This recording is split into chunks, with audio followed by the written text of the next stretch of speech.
সমসাময়িক সময়ে পার্বত্য চট্টগ্রাম অঞ্চলে পাহাড়ি বাঙালি সংঘাতকে কেন্দ্র করে অস্থিতিশীল হয়ে উঠেছে পার্বত্য চট্টগ্রামের তিন জেলা খাগড়াছড়ি, রাঙ্গামাটি এবং বান্দরবান। জাতিগত বিদ্বেষ, পাহাড়ি বাঙালি পরস্পর বিরোধী মনোভাব এবং কিছু বিচ্ছিন্নতাবাদী সন্ত্রাসী সংগঠনের অপতৎপরতা এই অঞ্চলে নিরাপত্তা ঝুঁকি তৈরি করেছে। 1997 সালের শান্তি চুক্তির পরও কেন এই অঞ্চলে প্রকৃত শান্তি আসেনি? পাহাড়িরা কি এই অঞ্চলের প্রকৃত আদিবাসী? তারা কি বাঙালি নাকি বাংলাদেশি? পাহাড়ি বিচ্ছিন্নতাবাদী সংগঠনগুলো কি জুম্মল্যান্ড গঠন করতে সক্ষম হবে? এসব নিয়ে আজকের ভিডিওতে আলোচনা করব।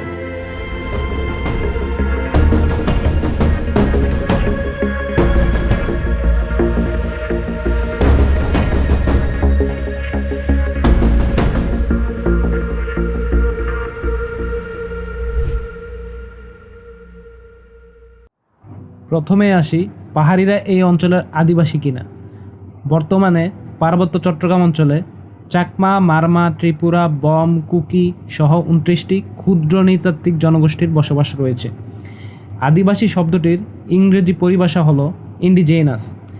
ইন্ডিজেনাস শব্দটির অর্থ হচ্ছে nation born originating or produced naturally in a country, not imported. এর অর্থ আদিবাসী হতে হলে অভিবাসী হওয়া যাবে না, বরং সত্যিকার অর্থে একটি দেশে প্রাচীনকাল থেকে উৎপত্তি হতে হবে। আর একটু সহজ করে যদি বলি, প্রাচীনকাল থেকে কোনো এলাকার বিশেষ জনগোষ্ঠী যদি ওই এলাকায় বসবাস করে তাহলে তাদেরকে ওই এলাকার আদিবাসী হিসেবে গণ্য করা হবে। কিন্তু পার্বত্য অঞ্চলে যেই 29টি জনগোষ্ঠীর বসবাস, তাদের আগমনের ইতিহাস সর্বোচ্চ 400 বছর আগে। তারা এসেছিল মঙ্গোলিয়া, চীন, মায়ানমার কিংবা ভারত থেকে। কিন্তু বাঙালিরা হাজার হাজার বছর ধরে বসবাস করে আসছে ওই অঞ্চলে, তাই ওই অর্থে বাঙালিরাই এই অঞ্চলের প্রকৃত আদিবাসী। অন্যদিকে পাহাড়ি 29টি নৃতাত্ত্বিক জনগোষ্ঠী এই অঞ্চলের আদিবাসী নয়, বরং অভিবাসী। এবার আসি পাহাড়িরা বাঙালি কিনা। বাংলাদেশের স্বাধীনতার পর বাঙালি জাতীয়তাবাদ প্রশ্নে চাকমা জনগোষ্ঠী বিরোধিতা করতে শুরু করে। তখন চাকমা রাজনীতিবিদ মানবেন্দ্র নারায়ণ লারমার নেতৃত্বাধীন প্রতিনিধি দল বঙ্গবন্ধুর সাথে দেখা করে। তখন বঙ্গবন্ধু তাদের বলে পার্বত্য অঞ্চলে বসবাসকারী নৃতাত্ত্বিক জনগোষ্ঠী বাঙালি পরিচয় ধারণ করবে, কিন্তু তারা সেটা প্রত্যাখ্যান করে। তারা জানায় বাঙালিদের মতো তাদের মাতৃভাষা বাংলা নয়। চাকমা, মারমা, ত্রিপুরা সহ প্রত্যেকটি জনগোষ্ঠীর নিজস্ব মাতৃভাষা রয়েছে এবং আছে আলাদা সংস্কৃতি, তাই তারা সর্বদাই বাঙালি পরিচয় প্রত্যাখ্যান করে। তারা ভাবে এটি তাদের উপর সরকার চাপিয়ে দিচ্ছে। দেখা যাক এক্ষেত্রে বাংলাদেশের সংবিধান কি বলছে। বাংলাদেশ সংবিধানের অনুচ্ছেদ 6-2 ধারা মতে বাংলাদেশের জনগণ জাতি হিসেবে বাঙালি এবং নাগরিকগণ বাংলাদেশি বলে বিবেচিত হবে। বাঙালি ব্যতীত অন্যরা উপজাতি এবং ক্ষুদ্র নৃগোষ্ঠী বলে পরিচিত হবে, কিন্তু কোথাও আদিবাসী শব্দের উল্লেখ নেই। এখন আসি পার্বত্য চট্টগ্রাম কি জুম্মল্যান্ড হতে যাচ্ছে? এর নেপথ্যে রহস্য কী? 1973 সালে মানবেন্দ্র নারায়ণ লারমার নেতৃত্বে চাকমা সহ বিভিন্ন পাহাড়ি জনগোষ্ঠীর অধিকার আদায়ে গঠিত হয় জেএসএস, যার সামরিক শাখা হচ্ছে শান্তি বাহিনী।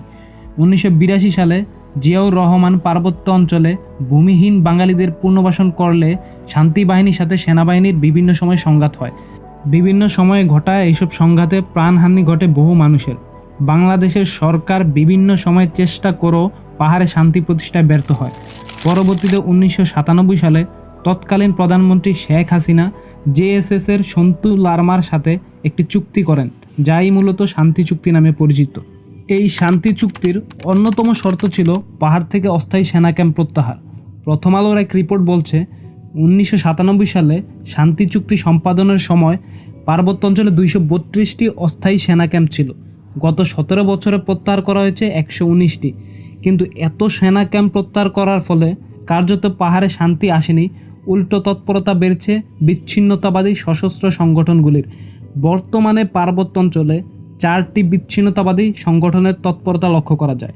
সেগুলো হলো জেএসএস, ইউপিডিএফ, জেএসএস সংস্কার, ইউপিডিএফ গণতান্ত্রিক। এই 4টি ছাড়াও আরও রয়েছে আরাকান লিবারেশন পার্টি বা এএলপি, মক পার্টি এবং কুকি চীনের মতো সন্ত্রাসী সংগঠন। এই সংগঠনগুলি বিভিন্ন সময় নিজেদের মধ্যে দখলদারিত্ব এবং আধিপত্যকে কেন্দ্র করে সংঘাতে জড়িয়ে পাহাড়কে অস্থিতিশীল করে তোলে এবং প্রাণহানি ঘটে বহু মানুষের। পাহাড়ি বাঙালি সংঘাতেও এদের মদত থাকে। পাহাড় থেকে সেনাশাসন প্রত্যাহার এবং জুম্মল্যান্ড গঠনের যে নীল নকশা, এগুলো মূলত তাদেরই কর্মকাণ্ড। বর্তমানে বান্দরবানে জেএসএস এর শক্ত ঘাঁটি রয়েছে, অপরদিকে খাগড়াছড়িতে ইউপিডিএফ এর আধিপত্য বেশি। রাঙ্গামাটিতে উভয় দলের আধিপত্য সমান সমান। তো ভিউয়ার্স, আমাদের আজকের ভিডিওটি কেমন লাগলো কমেন্ট করে আমাদেরকে জানাতে পারেন। ভিডিওটি ভালো লাগলে একটি লাইক করবেন, চ্যানেলটি সাবস্ক্রাইব করতে ভুলবেন না।